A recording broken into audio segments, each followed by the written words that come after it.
Hello दोस्तों, कहानी की शुरुआत होती है। टूरिस्टा मालेफिस से कहता है कि तुम बेदखल हो गई, जिस पर वो चौंक के कहती है कि क्या मैं बेदखल हो गई। जिस पर टूरिस्टा कहता है कि तुम जिस चौकड़ी का हिस्सा थे उसने बहुत सारी हारें झेली है और तो और लोगों पर हिंसा बरपा है। ऊपर से उसका सरदार एक भागा हुआ मुजरिम है। जिस पर मालेफिस कहती है कि इसमें मेरी कोई गलती नहीं है। हाँ, राजधानी के एक होटल के अंदर मैंने बिजली जरूर कड़काई थी, लेकिन उसकी वजह वही लोग थे। वो हमें बहुत ही घटिया खाना खिला रहे थे। तभी टूरिस्टा कहता है कि बंद करो अपनी बकवास, तुम्हारी बदनामी की वजह से पोलन गेजे का नाम बदनाम होगा। जिस पर मालेफिस सोचते है कि लेकिन मैंने तो बहुत ज्यादा मेहनत की थी, मेरे जैसी मेहनत किसी ने नहीं की। जिस पर पार्टी टूरिस्टा कहता है कि गिरजा तुम्हारी प्रतिभा से बखूबी वाकिफ है, इसलिए वो तुम्हें एक मौका देना चाहता है, लेकिन इसके लिए तुम्हें हमारा एक छोटा सा काम करना होगा। अगर तुम ये काम कर दोगी तो गिरजा तुम्हारे सारे गुनाह माफ कर देगा और तो और तुम्हें पुरोहित के मनसब से नवाज देगा। जिस पर वह हक्की बक्की रह जाती है। फिर टूरिस्टा कहता है कि वैसे तो ये वाइन गुरमुख साम्राज्य से आई है, जो कि पोलैंड साम्राज्य का दुश्मन है, लेकिन ये बहुत ही अच्छी है, चलो इसे पी लो। मालेफिस उस जाम को हाथ में ले लेती है और सोचती है कि मुझे मालूम था कि मैंने कोई भी गलत चीज़ नहीं की है, और फिर उसको पीने लगती है। तभी हमें टूरिस्टा की सोने चढ़ी बत्ती सी नजर आती है। मालेफिस्ट कहती है कि अपनी इच्छा बताइए आप। फिर वो मन में सोचती है जो भी हो, कुरे भी यही कहता था। इसी बात पे पाद्री अपनी आंखें फाड़ देता है और कहता है कि ठीक है, फिर तीसरी युवरानी लीसेलोटे देवी का कत्ल करने में हमारी मदद करो। जिसके ऊपर मालेफिस्ट हक्की बक्की रह जाती है। वो कहती है कि तीसरी युवरानी लीसेलोटे देवी का कत्ल। तभी श्राप शुरू हो जाता है और वो दर्द के मारे नीचे गिर जाती है। पाद्री टूरिस्टा कहता है कि मैं तो बताना भूल ही गया, इस वाइन के अंदर श्राप का जहर भी था। इस शराब की वजह से तुम सिर्फ पानी पी पाओगी और खाना नहीं पचा पाओगी, और इस तरह तुम 1 महीने के अंदर खत्म हो जाओगी।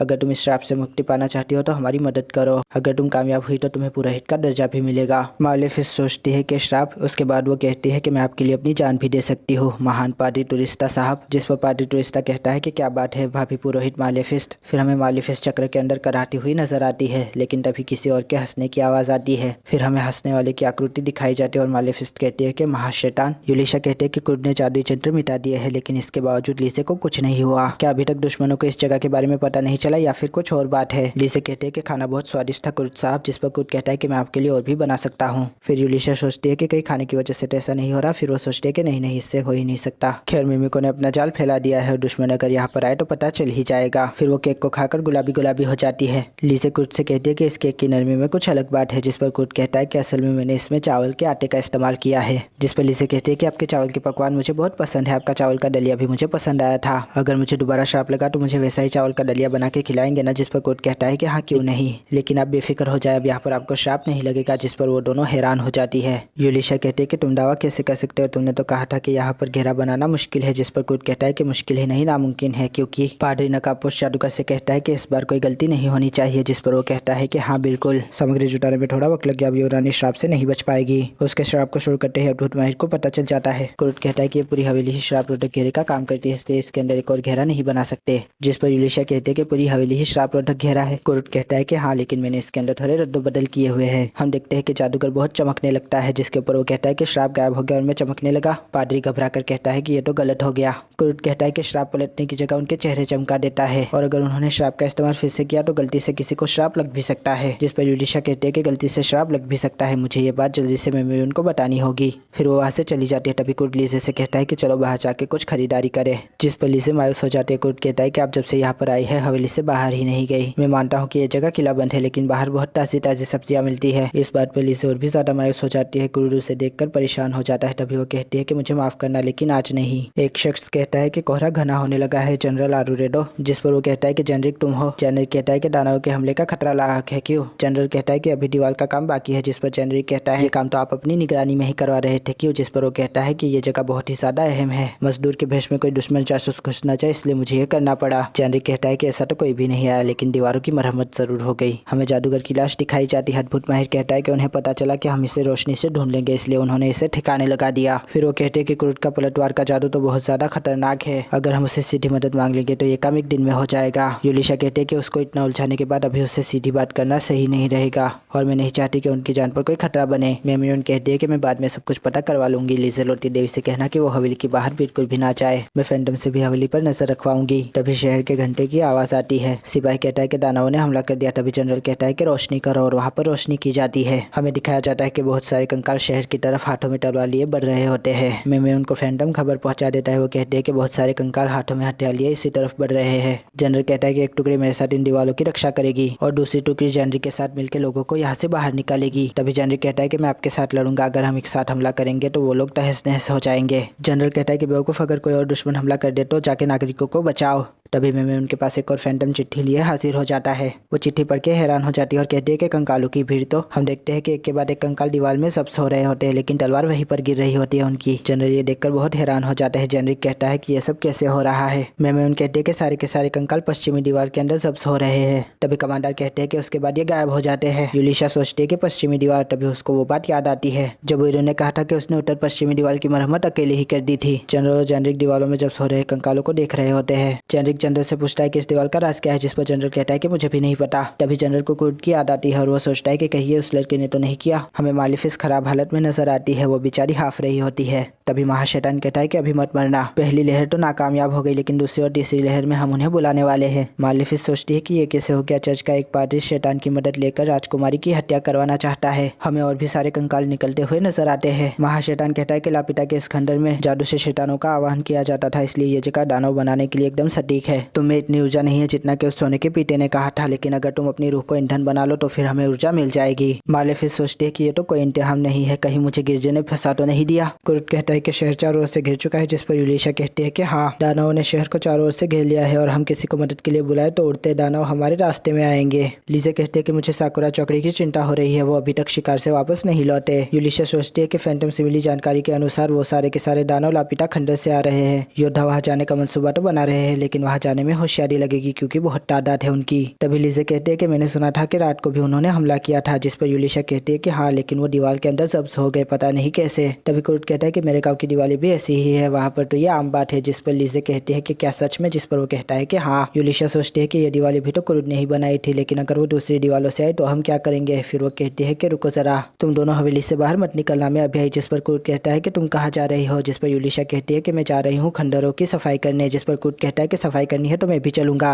लेकिन यूलिशा कहते हैं कि हरगिज नहीं, दीवालों के बाहर दानवों का खतरा है। जिस पर कुर्ट कहता है कि सही कहा तुमने, वैसे भी मैं जंग में माहिर नहीं हूँ। और फिर मायूस हो जाता है, लेकिन तभी यूलिशा उसके कान में कहती है कि लीजे के पास ही रहना, अभी लकीरों का खतरा टला नहीं है। जिसके ऊपर वो कहता है कि सही कहा तुमने। फिर वो लीजे से कहता है कि मैं तुम्हारे पास ही हूँ, तुम डरना मत। जिस पर लीजे बहुत खुश हो जाती है। फिर यूलिशा तहखाने में आ जाती है और कुरुट के जादुई पत्थरों को देखती है और कहती है कि इससे में। सिपाही कहता है कि वो पूर्व और दक्षिण से आ रहे हैं। जनरल कहता है कि ठीक है, फिर वो दिन में इतने ताकतवर नहीं होते, हम उन्हें वही मारेंगे। तभी वहाँ पर यूलिशा आ जाती है। वो कहते हैं कैसे हो आरुरेरो। जिस पर आरुरेरो कहता है कि वाह यूलिशा, तुम भी यहाँ हो, मैंने सुना है कि तुम नए अद्भुत खाने से जुड़ गई हो, ये दोनों कौन है। जिस पर यूलिशा कहती है कि तीसरी दरबारी उस्ताद मिमिकुन है और यह है अद्भुत माहिर ओफेलिया देवी। जिस पर कमांडर कहता है कि इन्होंने अद्भुत माहिर की सिफारिश की थी जहाँ पर लीसेलोटे देवी गई है। तभी जनरल कहता है कि इसका मतलब। तभी यूलिशा कहती है कि हाँ, लीसेलोटे देवी भी यही है, फिर तो सिपाहियों से उनकी रक्षा करवानी होगी मुझे। लेकिन तभी मिमिकुन कहती है कि ऐसी कोई जरूरत नहीं है बेटा आरुरेडो। जिस पर वो हैरान हो जाता है और कहता है कि बेटा। मिमिकुन कहती है कि मेरे खुफिया अधिकारी उनकी रक्षा कर रहे हैं। फिर यूलिशा कहती है कि मैंने एक मंसूबा बनाया है, अगर आपके सिपाही और आप दानवों को व्यस्त रखे तो मैं जाकर वहाँ पर खंडर में उनकी जड़ को ही काट दूंगी। जनरल कहता है कि अकेले जाना बहुत खतरनाक रहेगा। जिस पे ओफेलिया देवी कहती है कि फिक्र ना करे, हमारे पास ये है। फिर वो रत्न दिखाने लगती है। जनरल कहता है कि ये तो बस मामूली सा जादुई रत्न है। ओफेलिया देवी कहती है कि मुझ पे भरोसा रखिए, ये काम करेगा। जिस पर जनरल कहता है कि ठीक है, लेकिन मैं भी आपके साथ जाऊंगा। जिस पर यूलिशा कहती है कि आपके आने से मदद तो मिलेगी, लेकिन। तभी जनरल कहता है कि कमांडर जेरिक उन्हें संभालेंगे। जिस पर जेरिक कहता है लेकिन जनरल। कमांडर जेरिक कहता है कि वहाँ पर हमें भेजिए। जिस पर जनरल कहते हैं कि तुम पागल मत बनो, शहर को तुम लोगों की जरूरत है, तुम्हारा काम भी अहम है और ओफेलिया देवी और मिमिकुन देवी भी तुम्हारी मदद करेगी। जिस पर मिमिकुन कहती है कि हाँ बिल्कुल। फिर जनरल कहता है कि सब लोग अपनी अपनी जगह संभालो और सब लोग वहाँ से चले जाते हैं। जनरल जेरिक से कहता है कि तुम मायूस लग रहे हो, लेकिन मेरा इरादा नहीं बदलेगा। तभी जेरिक कहता है कि आप नहीं मानेंगे। वो जाकर 2 प्यालों में पानी भरता है और एक प्याला जनरल को देता है। तभी जनरल कहता है कि वक्त आ चुका है अलविदा कहने का। जिस पर जेरिक कहता है कि हाँ, अलविदा के तौर पे हमें ये प्याला तोड़ देना चाहिए, अब हमारी मौत ही सामने आएगी। लेकिन फिर वो जोश में आ जाता है और कहता है कि नहीं, अभी हम नहीं मरने वाले, हम दोनों जिंदा रहेंगे और अपने घर को जाएंगे और वहाँ पर इन प्यालों में चाय पियेंगे। उसके बाद वो दोनों पानी को उधेल देते हैं। हमें कुरुद नजर आता है, वो बहुत ही ज्यादा मायूस लग रहा होता है। वो कहता है कि मेरे गाँव के एक दादाजी कहा करते थे कि लोहे को सच्ची लगन से कूटो तो तुम्हें उसमें आत्मचिंतन नजर आएगा। और फिर वो गर्म लोहा करके हथियार बनाने लगता है और टांसों की शमशीर की धार बहुत ही तेज है, लेकिन क्या कभी मैं उसके जैसा छोटा टुकड़ा भी बना पाऊंगा। फिर वो गर्म लोहे पे हथौड़ा मारने लगता है। वो कहता है कि इससे ज्यादा मैं कर भी क्या सकता हूँ, अपनी जंगी नालायकी की वजह से मैं उन्हीं के द्वारा निकाला गया जो मुझे अपना साथी कहते थे। हम देखते हैं कि दानवों ने दरवाजे को घेर के रखा होता है, लेकिन तभी यूलिशा पत्थर निकालती है और सबसे कहती है कि अपनी आंखें बचाना और फिर उसे फेंक देती है। उस पत्थर में से एक अजीब सी रोशनी निकलती है और फिर हम देखते हैं कि सारे के सारे दानव गायब हो चुके होते हैं। कमांडर और यूलिशा ये देखकर हैरान हो जाते हैं और कहते हैं कि रास्ता साफ है। वो कहता है कि अद्भुत खाने का खुफिया हथियार ये है, जिसके ऊपर मेमोन कहते हैं कि इस किलो दानवों को मुक्त कर देती है। हमें कुरुद दिखाया जाता है, वो छोटी सी तलवार बना चुका होता है। वो कहता है कि ये तलवार ये बिल्कुल भी वैसी नहीं है है जैसा कि मैंने सोचा था। ऐसा काम तो सी रैंक नहीं डी रैंक के लोहार करते हैं और मैं ये भी नहीं कर पाया। तभी वहाँ पर लीजेलोटे आ जाती है और कहती है कि चावल तैयार है। लेकिन तभी वो तलवार को देखती है और कहती है कि ये तलवार आपने बनाई है। जिसके ऊपर क्रूड कहता है कि हाँ, लेकिन मेरा ध्यान भटका तो मैंने इसके अंदर जादू भी भर दिया गलती से।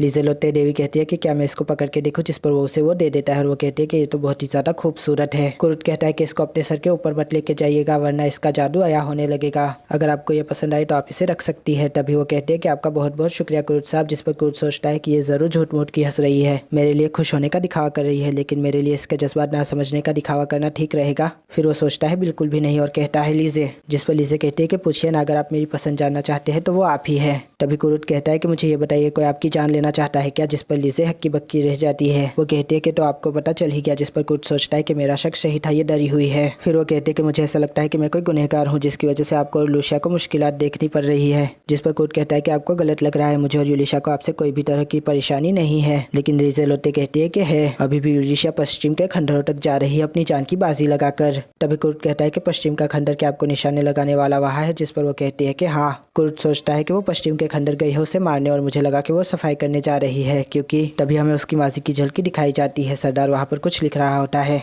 क्रूड पूछता है कि आप ये क्या कर रहे हैं? जिस पर गोलोनोवा कहता है कि मैं लिख रहा हूँ कि महान गोलोनोवा यहाँ पर आया था। जिसके ऊपर मालेफिस उसके ऊपर बिजली चमकाती और कहती है कि बहुत हुआ। क्रूड सोचता है कि वो वाला खंडर तो लकीरें बनाने वालों के लिए एकदम सही जगह है। फिर उसकी झपक जाती है। वो सोचता है कि लीजे के पीछे पड़ा हुआ इंसान भी तो लकीरें बनाने वाला लकीरू ही है। क्या यूलिशा उस लकीरों को मारने गई है? फिर वो कहता है कि क्या फायदा, मुझे तो जंग करनी आती ही नहीं, और फिर अपने घुटनों पे आ जाता है। लेकिन लीजेलोटे देवी कहते हैं कि ये आप क्या कर रहे हैं? क्रूड कहता है कि मैं आपकी रक्षा नहीं कर सकता जो मेरी अजीज है। जिसके ऊपर वो खुशम खुश हो जाती है और कहते हैं कि मैं आपकी अजीज अजीज अजीज। जिस पर क्रूड कहता है कि हाँ, आप मेरी अजीज है जैसे कि यूलिशा और बाकी सब। जिस पर वो कहते हैं कि अच्छा ऐसे। फिर क्रूड कहता है कि क्या फायदा, मैं लड़ ही नहीं सकता, मैं आपको बचा ही नहीं सकता, मैं नाकारा हूँ। जिसके ऊपर लीजेलोटे देवी कहते हैं कि मुझे भी ऐसा ही लगता है, क्योंकि मैं उसको नहीं पकड़ पा रही जो मुझे पकड़ना चाहता है। जिस पर क्रूड सोचता है कि इनका और उसका दुख एक ही है। फिर अचानक से क्रूड में जोश आ जाता है। वो कहता है कि चलिए मेरे साथ, हम अभी जाएंगे। जिस पर लीजेलोटे देवी कहते हैं कि हमें तो दानवों ने 8 दिशाओं से घेरा हुआ है। जिस पर वो कहता है कि 8 दिशाओं से घेरा हुआ है तो क्या हुआ, हम 9वीं दिशा से जाएंगे। जिस पर लीजेलोटे कहते हैं कि 9वीं दिशा। जिस पर क्रूड कहता है कि आप बस चलिए मेरे साथ, हम खंडर की सफाई करेंगे। हमें यूलिशा दिखाई जाती है, वो जनरल के साथ दानवों के बीच घिरी हुई होती है। जनरल कहता है कि क्या हुआ, डर लग रहा है क्या? जिस पर वो कहते हैं कि बिल्कुल भी नहीं। फिर वो सोचते हैं कि कुछ बहुत ही बुरा होने वाला है और यहाँ पर यह एपिसोड खत्म हो जाता है। आशा करता हूँ दोस्तों कि आपको ये रिव्यू पसंद आएगा। अगर पसंद आया हो तो लाइक कीजिए, शेयर कीजिए, सब्सक्राइब कीजिए। अगर ज़्यादा पसंद आया हो तो कमेंट भी कीजिए। दोस्तों थैंक यू, खुदा हाफिज़, अपना ध्यान रखेगा, फिर मिलेंगे। Thank you.